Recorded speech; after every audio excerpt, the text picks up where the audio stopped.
Iran এবং আমেরিকার যে যুদ্ধ, সেই যুদ্ধ ক্রমশ ভয়াবহ আকার ধারণ করছে।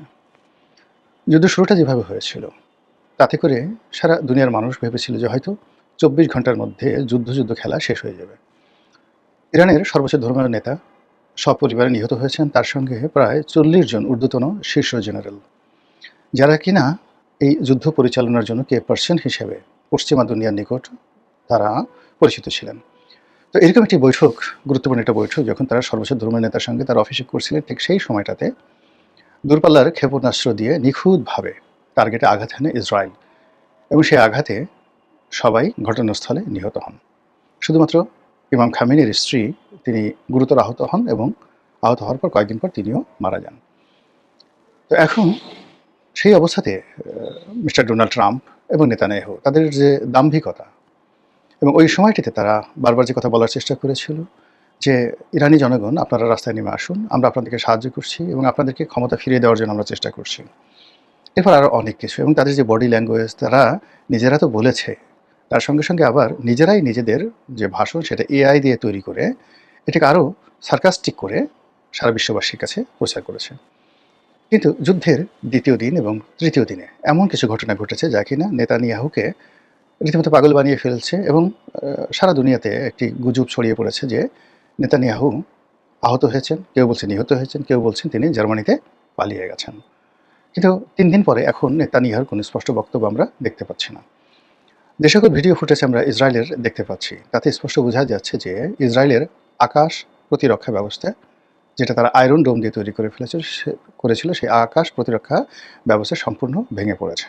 এখন ইরানের যে ব্যালিস্টিক মিসাইলগুলো অনায়াসে কেবলমাত্র ইসরায়েলের আকাশ নয়, ইসরায়েল এবং ইরানের মধ্যবর্তী যে সকল দেশ রয়েছে, সে সকল দেশেও কিন্তু আমেরিকা এবং ইসরায়েল যৌথভাবে তারা আকাশ প্রতিরক্ষা ব্যবস্থা গড়ে তুলেছিল, যেমন সংযুক্ত আরব আমিরাত, কাতার, জর্ডান, সিরিয়া। তো এই সকল দেশে তারা যে আকাশ প্রতিরক্ষা ব্যবস্থা গড়ে তুলেছিল নিজেদের দেশকে নিরাপদ রাখার জন্য, সেই ব্যবস্থাও তছনছ করে দিয়েছে ইরান। এখন ইরানের যে ক্ষেপণাস্ত্র, এটি মধ্যপ্রাচ্যের আকাশে রীতিমতো তাণ্ডব সৃষ্টি করছে। অবাধ এবং স্বাধীনভাবে তারা ঘুরে বেড়াচ্ছে, এবং অদ্ভুত অদ্ভুত নামে তাদের ড্রোন, তাদের ক্ষেপণাস্ত্র এবং তাদের ক্ষেপণাস্ত্রের মধ্যে বিভিন্ন ক্যাটাগরি, সেগুলো তারা ব্যবহার করে যাচ্ছে। এবং আজকের দিন পর্যন্ত আমি এই ভিডিওটি করছি যুদ্ধের চতুর্থ দিনে। যুদ্ধের চতুর্থ দিনের খবর হলো যে তারা এখনও পর্যন্ত তাদের মাঝারি রেঞ্জের এবং নিম্নমানের যে মারণাস্ত্রগুলো বা আগ্নেয়াস্ত্রগুলো অথবা যে ক্ষেপণাস্ত্রগুলো তারা ব্যবহার করছে, কিন্তু তারা বলছে যে তাদের হাতে আরও সুপারসনিক, আরও আলট্রা মডার্ন ক্ষেপণাস্ত্র আছে, এবং সেইগুলো তারা প্রয়োগ করবে, এমনভাবে প্রয়োগ করবে যাতে করে ভিখারির মতো ইসরায়েল এবং আমেরিকা ভিখারির মতো তারা ইরানের কাছে যুদ্ধবিরতির জন্য করজোড়ে হাত জোড় করে তারা প্রার্থনা জানাবে। কতটা কথা সত্য, কতটা কথা মিথ্যা, কতটা কি হবে না হবে, ডাজ নট ম্যাটার। আবার এদিকে আমেরিকা যেহেতু বিশ্বের এখন ১ নম্বর পরাশক্তি, তার সঙ্গে সঙ্গে ইসরায়েলের যে সামরিক কৌশলতা, তাদের সক্ষমতা, এটি মধ্যপ্রাচ্যের মধ্যে ১ নম্বর।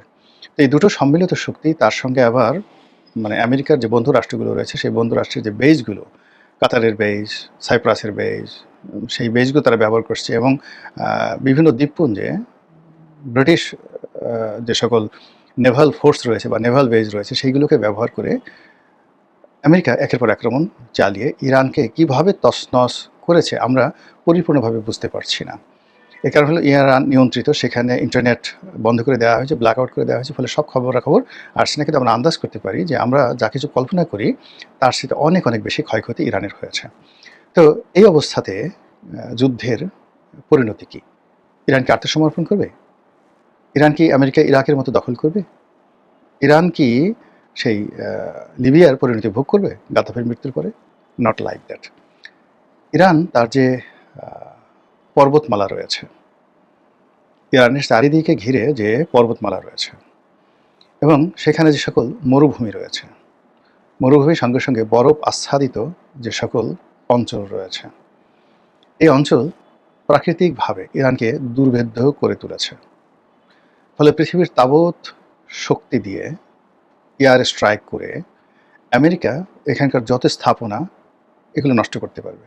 এমনকি পারমাণবিক বোমা নিক্ষেপ করে এখানের বহু মানুষকে তারা মেরে ফেলতে পারবে। সভ্যতার চাকা মানে উল্টো দিকে ঘুরিয়ে দিতে পারবে। কিন্তু স্থল অভিযান করে, মানে এখানে স্থল অভিযান করতে হলে অ্যাটলিস্ট 10 লাখ সৈন্যের উপস্থিতি লাগবে। কিন্তু এই 10 লাখ সৈন্য নিয়ে তারা সেই ইরান দখল করবে, তাদের পাপেট সরকার বসাবে বা নিজেরা সেখানে কর্তৃত্ব প্রতিষ্ঠা করবে, এটা সুয়ের পেছন দিয়ে উট ঢোকার মতো ঘটনা। এর কারণ হলো এই জাতিটির 2500 বছরের সুনির্দিষ্ট ইতিহাস আছে। এই 2500 বছর ধরে তারা পৃথিবী শাসন করছে। আর তারও আগে তাদের ইতিহাসে রয়েছে আরও 2500 বছর, মোট 5000 বছরের লিখিত ইতিহাস আছে। যে ইতিহাসে ইরান প্রথমে একটি স্বাধীন সার্বভৌম রাষ্ট্র ছিল 2500 বছর, আর পরবর্তীতে তারা আরও 2500 বছর ধরে, ধরুন সম্রাট সেই যে সাইরাস দ্য গ্রেট, তার জমানা থেকে আজ অবধি বলতে গেলে কখনো পৃথিবী শাসন করেছে, কখনো মধ্যপ্রাচ্য শাসন করেছে, কখনো সারা পৃথিবীকে ভয় দেখেছে। এভাবেই গত 2500 বছর ধরে তাদের রাজনীতি, তাদের যে হিউম্যান বডি, মাইন্ড, সব কিছু ওইভাবেই গঠিত হয়েছে। তাদের যে সার্ভাইভাল পাওয়ার, এই পাওয়ারের কাছে অটোম্যানরা পরাজিত হয়েছে, চেঙ্গিস খানের বংশধর হালাকু খান পরাজিত হয়েছে, আলেকজান্ডার পরাজিত হয়েছে। আলেকজান্ডার বিজয়ী হয়েছিল, কিন্তু তিনি সাস্টেন করতে পারেন নাই। 3 বছর 3.5 বছর সেখানে ঘোরাফেরা করে পরে রীতিমতো পাগল হয়ে মিশরে চলে এসেছেন। আবার মিশর থেকে তিনি সেই ওখানে যে অপমান হয়েছেন, সেই অপমানটা ভোলার জন্য আবার এই যে এখন যে ইসরায়েল যে জায়গাটি আছে, ইসরায়েলটাও তিনি দখল করে ফেলেছিলেন। তো যাই হোক, এনিওয়ে, তো এই অবস্থাতে যুদ্ধ চলছে। কিন্তু আমরা যেটা দেখতে পাচ্ছি বাংলাদেশের সামাজিক মাধ্যমে, গণমাধ্যমে, এমনকি আমেরিকান যে গণমাধ্যমে, সেটা হলো ইরান ছাড় দিচ্ছে না, ইরান হতাশ হচ্ছে না, ইরানের চেইন অফ কমান্ড ভাঙেনি। বরং পুরনো নেতৃত্বের জায়গাতে যে নতুন নেতৃত্ব এসছে, এই নতুন নেতৃত্ব আরও দৃঢ়, আরও কৌশলী, আরও সাহসী এবং টেকনিক্যালি সাউন্ড। আগের যে নেতৃত্ব ছিল ইমাম খামেনির নেতৃত্বে, তারা ধীর স্থির ছিলেন এবং তারা আমেরিকার সঙ্গে, পশ্চিমাদের সঙ্গে একটা নেগোসিয়েশন করার, যাকে বলা হয় চিন্তাভাবনা, সবসময় রেখে, বিকল্প রেখে তারপর তারা অন্য কথা চিন্তা করতেন।